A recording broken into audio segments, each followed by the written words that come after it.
আলাইকুম প্রিয় দাখিল পরীক্ষার্থী বন্ধুরা, যারা দাখিল পরীক্ষা দিবা 2026 তাদের পরীক্ষা রুটিনের জন্য তোমরা অনেক দিন যাবত চাতক পাখি নিয়ে তাকিয়েছিলে।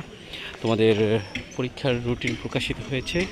তোমাদের পরীক্ষা 21 তারিখ থেকে শুরু হবে। 21 তারিখ কোরআন মাজিদ ও তাজবিদ, এবং 23 তারিখ আছে আরবি প্রথম পত্র।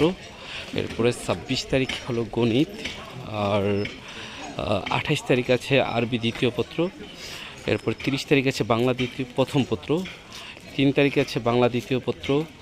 5 তারিখে আছে ইংরেজি প্রথম পত্র।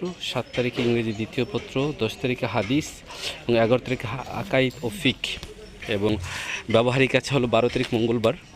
এবং এরপরে ইসলামিক আছে 13 তারিখ।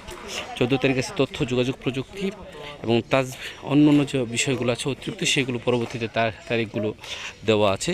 অতএব তোমরা আর কালক্ষেপণ না করে এখনই পরীক্ষার প্রস্তুতি গ্রহণ করো এবং পরীক্ষার জন্য প্রস্তুত হয়ে পরীক্ষার প্রিপারেশন গ্রহণ করো। আসসালামু আলাইকুম রহমতুল্লাহি ওয়া বারাকাতুহু।